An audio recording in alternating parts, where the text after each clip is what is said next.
कई सारे पर्व प्रकृति की रक्षा के लिए ही मनाए जाते हैं। जैसे बिहार के पश्चिमी चंपारण में सदियों से थारू आदिवासी समाज के लोग 60 घंटे के लॉकडाउन या उनके ही शब्दों में सदियों से थारू आदिवासी समाज के लोग 60 घंटे के लॉकडाउन या उनके ही शब्दों में कहें तो 60 घंटे के बरना का पालन करते हैं। प्रकृति की रक्षा के लिए बरना को थारू समाज ने अपनी परंपरा का हिस्सा बना लिया है और सदियों से बनाया है। इस दौरान न कोई गांव में आता है, न ही कोई अपने घरों से बाहर निकलता है। और लोग मानते हैं कि अगर वो बाहर निकले या कोई बाहर से आया तो उनके आने जाने से लोगों की रोजमर्रा की गतिविधियों से नए पेड़ पौधों को नुकसान हो सकता है। बरना की शुरुआत में भव्य तरीके से हमारे आदिवासी भाई बहन पूजा पाठ करते हैं और उसकी समाप्ति पर आदिवासी परंपरा के गीत, संगीत, नृत्य जम करके उसके कार्यक्रम भी होते हैं। साथियों, इन दिनों ओणम का पर्व भी धूमधाम से मनाया जा रहा है। ये पर्व चिनगम महीने में आता है। इस दौरान लोग कुछ नया खरीदते हैं, अपने घरों को सजाते हैं, पुक्लम बनाते हैं, ओणम सादिया का आनंद लेते हैं। तरह तरह के खेल और प्रतियोगिताएं भी होती हैं। ओणम की धूम तो आज दूर सुदूर विदेशों तक पहुंची हुई है। अमेरिका हो, यूरोप हो या खाड़ी देश हो, ओणम का उल्लास आपको हर कहीं मिल जाएगा। ओणम एक इंटरनेशनल फेस्टिवल बनता जा रहा है। साथियों, ओणम हमारी कृषि से जुड़ा हुआ पर्व है। ये हमारी ग्रामीण अर्थव्यवस्था के लिए भी एक नई शुरुआत का समय होता है। किसानों की शक्ति से ही तो हमारा जीवन, हमारा समाज चलता है। हमारे पर्व किसानों के परिश्रम से ही रंग बिरंगे बनते हैं। हमारे अन्नदाता को, किसानों की जीवनदायिनी शक्ति को वेदों में भी बहुत गौरवपूर्ण रूप से नमन किया गया है। ऋग्वेद में मंत्र है, अन्नानाम पतये नमः, अन्नानाम पतये नमः, क्षेत्राणाम पतये नमः। अर्थात अन्नदाता को नमन है, किसान को नमन है। हमारे किसानों ने कोरोना के इस कठिन परिस्थितियों में भी अपनी ताकत को साबित किया है। हमारे देश में इस बार खरीफ की फसल की बुआई पिछले साल के मुकाबले 7% ज्यादा हुई है। धान की रुपाई इस बार लगभग 10%, दालें लगभग 5%, मोटे अनाज, कोर्स सीरियल्स लगभग 3%, ऑयल सीड्स लगभग 13%, कपास लगभग 3% ज्यादा बोई गई है।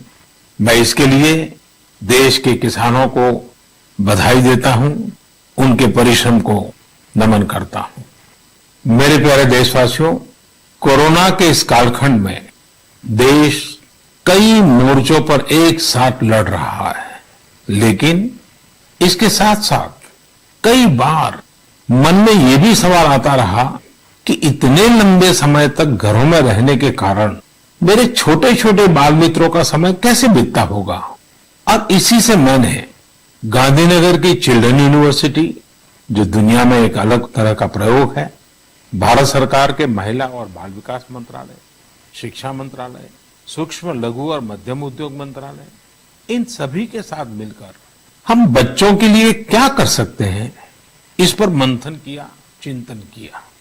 मेरे लिए ये बहुत सुखद था, लाभकारी भी था, क्योंकि एक प्रकार से ये मेरे लिए भी कुछ नया जानने का, नया सीखने का अवसर बन गया। साथियों, हमारे चिंतन का विषय था खिलौने और विशेषकर भारतीय खिलौने। हमने इस बात पर मंथन किया कि भारत के बच्चों को नए नए टॉयज कैसे मिले, भारत टॉय प्रोडक्शन का बहुत बड़ा हब कैसे बने। वैसे मैं मन की बात सुन रहे बच्चों के माता पिता से क्षमा मांगता हूं, क्योंकि हो सकता है उन्हें अब ये मन की बात सुनने के बाद खिलौनों की नई नई डिमांड सुनने का शायद एक नया काम सामने आ जाएगा। साथियों, खिलौने जहां एक्टिविटी को बढ़ाने वाले होते हैं, तो खिलौने हमारी आकांक्षाओं को भी उड़ान देते हैं। खिलौने केवल मन ही नहीं बहलाते, खिलौने मन बनाते भी हैं और मकसद गढ़ते भी हैं। मैंने कहीं पढ़ा कि खिलौनों के संबंध में गुरुदेव रविंद्रनाथ टैगोर ने कहा था कि बेस्ट टॉय वो होता है जो इनकम्प्लीट हो, ऐसा खिलौना जो अधूरा हो और बच्चे मिलकर खेल खेल में उसे पूरा करें। गुरुदेव टैगोर ने कहा था कि जब वो छोटे थे तो खुद की कल्पना से घर में मिलने वाले सामानों से ही अपने दोस्तों के साथ अपने खिलौने और खेल बनाया करते थे। लेकिन एक दिन बचपन के उन मौज मस्ती भरे पलों में बड़ों का दखल हो गया। हुआ ये था कि उनका एक साथी एक बड़ा और सुंदर सा विदेशी खिलौना लेकर आ गया। खिलौनों को लेकर इतराते हुए अब सब साथी का ध्यान खेल से ज्यादा खिलौने पर रह गया। हर किसी के आकर्षण का केंद्र खेल नहीं रहा, खिलौना बन गया। जो बच्चा कल तक सबके साथ खेलता था, सबके साथ रहता था, घुल मिल जाता था, खेल में डूब जाता था, वो अब दूर रहने लगा। एक तरह से बाकी बच्चों से भेद का भाव उसके मन में बैठ गया। महंगे खिलौने में बनाने के लिए भी कुछ नहीं था, सीखने के लिए भी कुछ नहीं था। यानी कि एक आकर्षक खिलौने ने एक उत्कृष्ट बच्चे को कहीं दबा दिया, छिपा दिया, मुरझा दिया। इस खिलौने ने धन का, संपत्ति का, जरा बड़प्पन का प्रदर्शन कर लिया, लेकिन उस बच्चे की क्रिएटिव स्पिरिट को बढ़ने और संवरने से रोक दिया। खिलौना तो आ गया, पर खेल खत्म हो गया और बच्चे का खिलना भी खो गया। इसलिए गुरुदेव कहते थे कि खिलौने ऐसे होने चाहिए जो बच्चे के बचपन को बाहर लाए, उसकी क्रिएटिविटी को सामने लाए। बच्चों के जीवन के अलग अलग पहलू पर खिलौनों का जो प्रभाव है, इस पर राष्ट्रीय शिक्षा नीति में भी बहुत ध्यान दिया गया है। खेल खेल में सीखना, खिलौने बनाना सीखना, खिलौने जहां बनते हैं वहां की विजिट करना, इन सबको करिकुलम का हिस्सा बनाया गया है।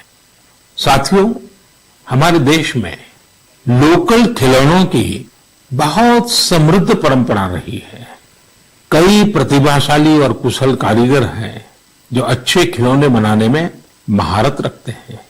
भारत के कुछ क्षेत्र टॉय क्लस्टर्स यानी खिलौने के केंद्र के रूप में भी विकसित हो रहे हैं। जैसे कर्नाटक के रामनगरम में चन्नापटना, आंध्र प्रदेश के कृष्णा में कोंडापल्ली, तमिलनाडु में तेंजोर, असम में धुबरी, उत्तर प्रदेश का वाराणसी, कई ऐसे स्थान हैं, कई नाम गिना सकते हैं। आपको ये जानकर आश्चर्य होगा कि global toy industry 7 lakh crore रुपए से भी अधिक की है। 7 लाख करोड़ रुपयों का इतना बड़ा कारोबार, लेकिन भारत का हिस्सा उसमें बहुत कम है। अब आप सोचिए कि जिस राष्ट्र के पास इतनी विरासत हो, परंपरा हो, विविधता हो, युवा आबादी हो, क्या खिलौनों के बाजार में उसकी हिस्सेदारी इतनी कम होनी हमें अच्छा लगेगा क्या? जी नहीं, ये सुनने के बाद आपको भी अच्छा नहीं लगेगा। देखिए साथियों, टॉय इंडस्ट्री बहुत व्यापक है। गृह उद्योग हो, छोटे और लघु उद्योग हो, एमएसएमई हो, इसके साथ साथ बड़े उद्योग और निजी उद्यमी भी इसके दायरे में आते हैं। इसे आगे बढ़ाने के लिए देश को मिलकर मेहनत करनी होगी। अब जैसे आंध्र प्रदेश के विशाखापट्टनम में श्रीमान सीवी राजू है, उनके गांव के अति कुपक्का टॉयज एक समय में बहुत प्रचलित थे। इनकी खासियत ये थी कि खिलौने लकड़ी से बनते थे और दूसरी बात ये कि इन खिलौनों में आपको कहीं कोई एंगल या कोण नहीं मिलता था। ये खिलौने हर तरफ से राउंड होते थे, इसलिए बच्चों को चोट की भी गुंजाइश नहीं होती थी। सीवी राजू ने एतिकोप्पका टॉयज के लिए अब अपने गांव के कारीगरों के साथ मिलकर एक तरह से नया मूवमेंट शुरू कर दिया है। बेहतरीन क्वालिटी के एतिकोप्पका टॉयज बनाकर सीवी राजू ने स्थानीय खिलौनों की खोई हुई गरिमा को वापस ला दिया है। खिलौनों के साथ हम दो चीजें कर सकते हैं। अपने गौरवशाली अतीत को अपने जीवन में फिर से उतार सकते हैं और अपने स्वर्णिम भविष्य को भी संवार सकते हैं।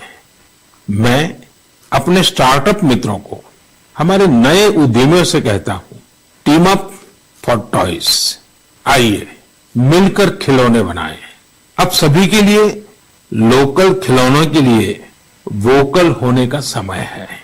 आइए हम अपने युवाओं के लिए कुछ नए प्रकार के अच्छी क्वालिटी वाले खिलौने बनाते हैं।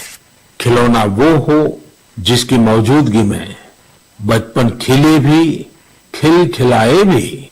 हम ऐसे खिलौने बनाएं जो पर्यावरण के भी अनुकूल हो। साथियों, इसी तरह अब कंप्यूटर और स्मार्टफोन के इस जमाने में कंप्यूटर गेम्स का भी बहुत ट्रेंड है। ये गेम्स बच्चे भी खेलते हैं, बड़े भी खेलते हैं, लेकिन इनमें भी जितने गेम्स होते हैं उनकी थीम्स भी अधिकतर बाहर की ही होती है। हमारे देश में इतने आइडियाज हैं, इतने कंसेप्ट्स हैं, बहुत समृद्ध हमारा इतिहास रहा है कि हाँ, हम उन पर गेम्स बना सकते हैं। मैं देश के युवा टैलेंट से कहता हूं, आप भारत में भी गेम्स बनाइए और भारत के भी गेम्स बनाइए। कहा भी जाता है, लेट द गेम्स बिगिन। तो चलो खेल शुरू करते हैं। साथियों, आत्मनिर्भर भारत अभियान में वर्चुअल गेम्स हो, टॉयज का सेक्टर हो, सबने बहुत महत्वपूर्ण भूमिका निभानी है और यह अवसर भी है। जब आज से 100 वर्ष पहले असहयोग आंदोलन शुरू हुआ तो गांधी जी ने लिखा था कि असहयोग आंदोलन देशवासियों में आत्मसम्मान और अपनी शक्ति का बोध कराने का एक प्रयास है। आज जब हम देश को आत्मनिर्भर बनाने का प्रयास कर रहे हैं तो हमें पूरे आत्मविश्वास के साथ आगे बढ़ना है।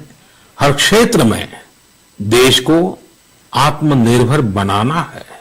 असहयोग आंदोलन के रूप में जो बीज बोया गया था उसे अब आत्मनिर्भर भारत के वटवृक्ष में परिवर्तित करना हम सबका दायित्व है। मेरे प्यारे देशवासियों, भारतीयों के इनोवेशन और सॉल्यूशन देने की क्षमता का लोहा हर कोई मानता है और जब समर्पण भाव हो, संवेदना हो तो ये शक्ति असीम बन जाती है। इस महीने की शुरुआत में देश के युवाओं के सामने एक ऐप इनोवेशन चैलेंज रखा गया। इस आत्मनिर्भर भारत ऐप इनोवेशन चैलेंज में हमारे युवाओं ने बढ़ चढ़ करके हिस्सा लिया। करीब 7,000 एंट्रीज आई। उसमें भी करीब 2/3 ऐप्स टियर 2 और टियर 3 शहरों के युवाओं ने बनाए हैं। ये आत्मनिर्भर भारत के लिए, देश के भविष्य के लिए बहुत शुभ संकेत है। आत्मनिर्भर ऐप इनोवेशन चैलेंज के रिजल्ट्स देखकर आप जरूर प्रभावित होंगे। काफी जांच परख के बाद अलग अलग कैटेगरी में लगभग 2 दर्जन ऐप्स को अवार्ड भी दिए गए हैं। आप जरूर इन ऐप्स के बारे में जानें और उनसे जुड़े।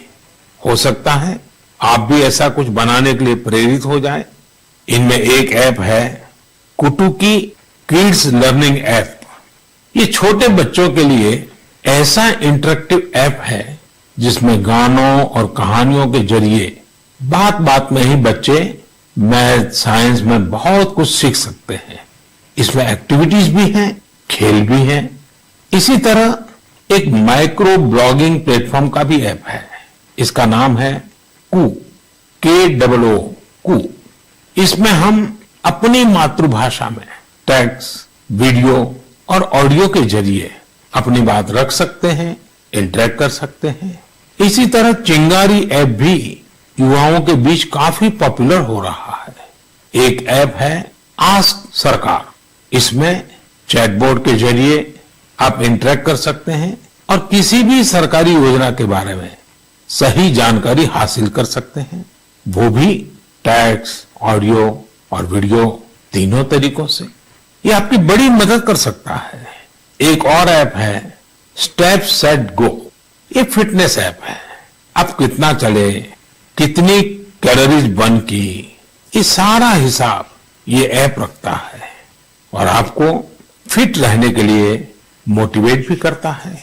मैंने कुछ ही उदाहरण दिए हैं, कई और ऐप्स ने भी इस चैलेंज को जीता है। कई बिजनेस ऐप्स हैं, गेम्स के ऐप्स हैं, जैसे is equal to books and expense, Zoho workplace, FTC talent. आप इनके बारे में नेट पर सर्च करिए, आपको बहुत जानकारी मिलेगी। आप भी आगे आए, कुछ इनोवेट करें, कुछ इंप्लीमेंट करें। आपके प्रयास आज के छोटे छोटे स्टार्टअप्स कल बड़ी बड़ी कंपनियों में बदलेंगे और दुनिया में भारत की पहचान बनेंगे। और आप ये मत भूलिए कि आज जो दुनिया में बहुत बड़ी बड़ी कंपनियां नजर आती है ना, वे भी कभी स्टार्टअप हुआ करती थी। प्रिय देशवासियों, हमारे यहाँ के बच्चे, हमारे विद्यार्थी अपनी पूरी क्षमता दिखा पाए, अपना सामर्थ्य दिखा पाए, इसमें बहुत बड़ी भूमिका न्यूट्रिशन की भी होती है, पोषण की भी होती है। पूरे देश में सितंबर महीने को पोषण माह, न्यूट्रिशन मंथ के रूप में मनाया जाएगा। नेशन और न्यूट्रिशन का बहुत गहरा संबंध होता है। हमारे यहाँ एक कहावत है, यथा अन्नम तथा मन्नम, यानी जैसा अन्न होता है वैसा ही हमारा मानसिक और बौद्धिक विकास भी होता है।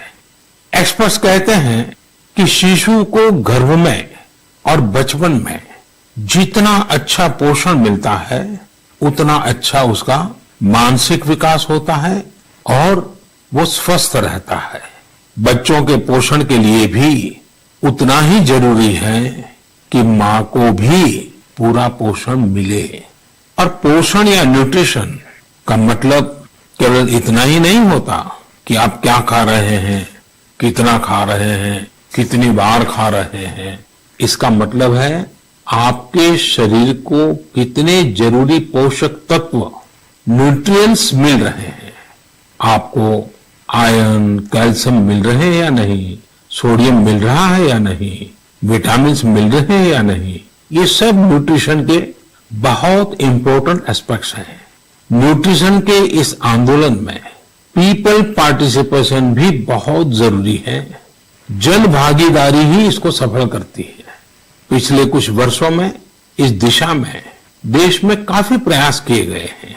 खासकर हमारे गांवों में इसे जन भागीदारी से जन आंदोलन बनाया जा रहा है। पोषण सप्ताह हो, पोषण माह हो, इनके माध्यम से ज्यादा जागरूकता पैदा की जा रही है। स्कूलों को जोड़ा गया है, बच्चों के लिए प्रतियोगिताएं हो, उनमें अवेयरनेस बढ़े, इसके लिए भी लगातार प्रयास जारी है। जैसे क्लास में एक क्लास मॉनिटर होता है, उसी तरह न्यूट्रिशन मॉनिटर भी हो, रिपोर्ट कार्ड की तरह न्यूट्रिशन कार्ड भी बने। इस तरह की भी शुरुआत की जा रही है। पोषण माह, न्यूट्रिशन मंथ के दौरान माय गॉव पोर्टल पर एक फूड एंड न्यूट्रिशन क्विज भी आयोजित की जाएगी और साथ ही एक मीम कंपटीशन भी होगा। आप खुद पार्टिसिपेट करें और दूसरों को भी मोटिवेट करें। साथियों, अगर आपको गुजरात में सरदार वल्लभ भाई पटेल के स्टैच्यू ऑफ यूनिटी जाने का अवसर मिला होगा और कोविड के बाद जब वो खुलेगा और आपको जाने का अवसर मिलेगा, तो वहां एक यूनिक प्रकार का न्यूट्रिशन पार्क बनाया गया है। खेल खेल में ही न्यूट्रिशन की शिक्षा आनंद प्रमोद के साथ वहां जरूर देख सकते हैं। साथियों, भारत एक विशाल देश है। खान पान में ढेर सारी विविधता है। हमारे देश में 6 अलग अलग ऋतुएं होती हैं, अलग अलग क्षेत्रों में वहां के मौसम के हिसाब से अलग अलग चीजें पैदा होती हैं। इसलिए ये बहुत ही महत्वपूर्ण है कि हर क्षेत्र के मौसम, वहां के स्थानीय भोजन और वहां पैदा होने वाले अन्न, फल, सब्जियों के अनुसार एक पोषक न्यूट्रिएंट रिच डाइट प्लान बने। अब जैसे मिलेट्स, मोटे अनाज, रागी है, ज्वार है, ये बहुत उपयोगी पोषक आहार है।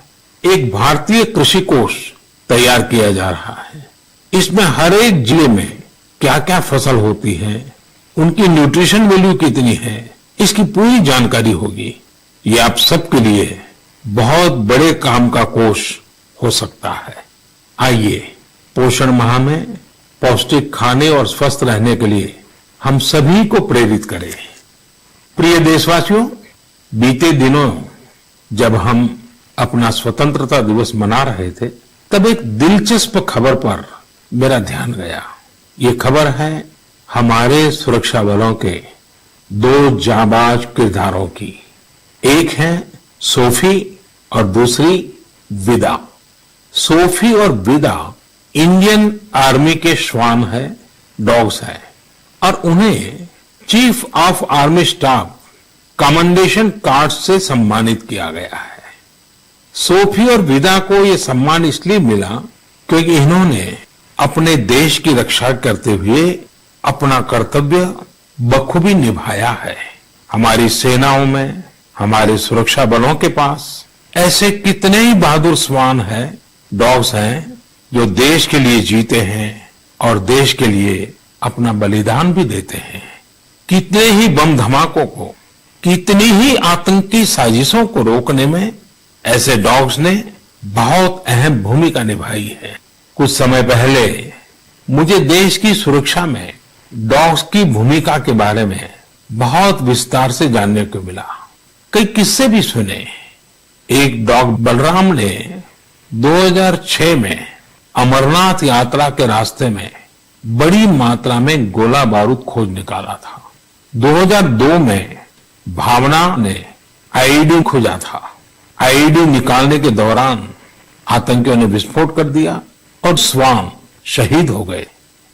2-3 वर्ष पहले छत्तीसगढ़ के बीजापुर में सीआरपीएफ का स्निफर डॉग क्रैकर भी आईईडी ब्लास्ट में शहीद हो गया था। कुछ दिन पहले ही आपने शायद टीवी पर एक बड़ा भावुक करने वाला दृश्य देखा होगा, जिसमें बीड़ पुलिस अपने साथी डॉग रॉकी को पूरे सम्मान के साथ आखिरी विदाई दे रही थी। रॉकी ने 300 से ज्यादा केसों को सुलझाने में पुलिस की मदद की थी। डॉग की डिजास्टर मैनेजमेंट और रेस्क्यू मिशंस में भी बहुत बड़ी भूमिका होती है। भारत में तो national disaster response force NDRF ने ऐसे दर्जनों डॉग्स को स्पेशली ट्रेन किया है। कहीं भूकंप आने पर, इमारत गिरने पर, मलबे में दबे जीवित लोगों को खोज निकालने में ये डॉग्स बहुत एक्सपर्ट्स होते हैं। साथियों, मुझे यह भी बताया गया कि इंडियन ब्रीड के डॉग्स भी बहुत अच्छे होते हैं, बहुत सक्षम होते हैं। इंडियन ब्रीड्स में मुधोल हाउंड है, हिमाचली हाउंड है, ये बहुत ही अच्छी नस्लें हैं। राजपलायम, कन्नी, चिप्पी पराई और कोम्बाई भी बहुत शानदार इंडियन ब्रीड्स हैं। इनको पालने में खर्च भी काफी कम आता है और ये भारतीय माहौल में ढले भी होते हैं।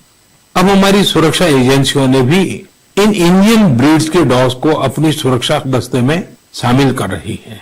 पिछले कुछ समय में आर्मी, सीआईएसएफ, एनएसजी ने मुधोल हाउंड डॉग्स को ट्रेन करके डॉग स्क्वाड में शामिल किया है। सीआरपीएफ ने कोम्बाई डॉग्स को शामिल किया है।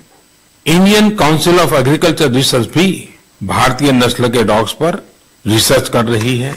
मकसद यही है कि इंडियन ब्रीड्स को और बेहतर बनाया जा सके और उपयोगी बनाया जा सके। आप इंटरनेट पर इनके नाम सर्च करिए, इनके बारे में जानिए। आप इनकी खूबसूरती, इनकी क्वालिटी देखकर हैरान हो जाएंगे। अगली बार जब भी आप डॉग पालने की सोचें, आप जरूर इनमें से ही किसी इंडियन ब्रीड के डॉग को घर लाए। आत्मनिर्भर भारत जब जन मन का मंत्र बन ही रहा है तो कोई भी क्षेत्र इससे पीछे कैसे छूट सकता है। मेरे प्रिय देशवासियों, कुछ दिनों बाद 5 सितंबर को हम शिक्षक दिवस मनाएंगे। हम सब जब अपने जीवन की सफलताओं को, अपनी जीवन यात्रा को देखते हैं तो हमें अपने किसी न किसी शिक्षक की याद अवश्य आती है। तेजी से बदलते हुए समय और कोरोना के संकट काल में हमारे शिक्षकों के सामने भी समय के साथ बदलाव की एक चुनौती रखती है। मुझे खुशी है कि हमारे शिक्षकों ने इस चुनौती को न केवल स्वीकार किया बल्कि उसे अवसर में बदल भी दिया है। पढ़ाई में तकनीक का ज्यादा से ज्यादा उपयोग कैसे हो, नए तरीकों को कैसे अपनाएं, छात्रों को मदद कैसे करें, ये हमारे शिक्षकों ने सहजता से अपनाया है और अपने स्टूडेंट्स को भी सिखाया है। आज देश में हर जगह कुछ न कुछ इनोवेशन हो रहे हैं। शिक्षक और छात्र मिलकर कुछ नया कर रहे हैं।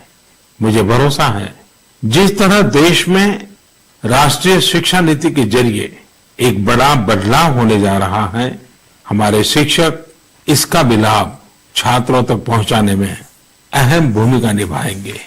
साथियों और विशेषकर मेरे शिक्षक साथियों, वर्ष 2022 में हमारा देश स्वतंत्रता के 75 वर्ष का पर्व मनाएगा।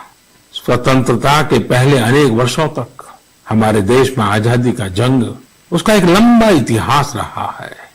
इस दौरान देश का कोई कोना ऐसा नहीं था जहां आजादी के मतवालों ने अपने प्राण न्योछावर न किए हों, अपना सर्वस्व त्याग न दिया हो।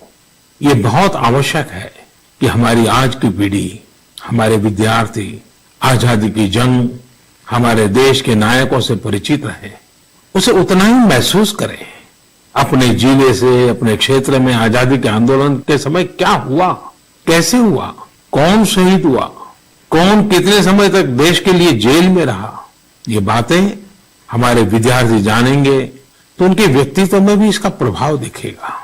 इसके लिए बहुत से काम किए जा सकते हैं जिसमें हमारे शिक्षकों का बड़ा दायित्व है। जैसे आप जिस जिले में हैं वहां शताब्दियों तक जो आजादी का जंग चला, उन आजादी के जंग में वहां कोई घटनाएं घटी है क्या, इसे लेकर विद्यार्थियों से रिसर्च करवाई जा सकती है।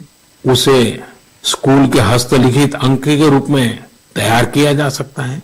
आपके शहर में स्वतंत्रता आंदोलन से जुड़ा कोई स्थान हो तो छात्र छात्राओं को वहां ले जा सकते हैं। किसी स्कूल के विद्यार्थी ठान सकते हैं कि वो आजादी के 75 वर्ष में अपने क्षेत्र के आजादी के 75 नायकों पर कविताएं लिखेंगे, नाट्य कथाएं लिखेंगे।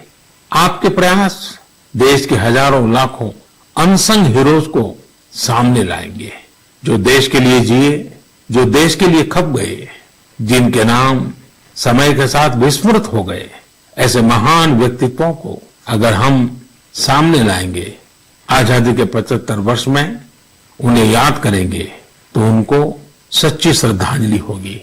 और जब 5 सितंबर को शिक्षक दिवस मना रहे हैं तब मैं मेरे शिक्षक साथियों से जरूर आग्रह करूंगा कि वे इसके लिए एक माहौल बनाएं, सबको जोड़े और सब मिलकर के जुट जाएं। मेरे प्रिय देशवासियों, देश आज जिस विकास यात्रा पर चल रहा है, इसकी सफलता सुखद तभी होगी जब हर एक देशवासी इसमें शामिल हो, इस यात्रा का यात्री हो, इस पथ का पथिक हो। इसलिए ये जरूरी है कि हर एक देशवासी स्वस्थ रहे, सुखी रहे और हम मिल करके कोरोना को पूरी तरह से हराएं। कोरोना तभी हारेगा जब आप सुरक्षित रहेंगे, जब आप 2 गज की दूरी, मास्क जरूरी, इस संकल्प का पूरी तरह से पालन करेंगे। आप सब स्वस्थ रहिए, सुखी रहिए। इन्हीं शुभकामनाओं के साथ अगली मन की बात में फिर मिलेंगे। बहुत बहुत धन्यवाद। नमस्कार।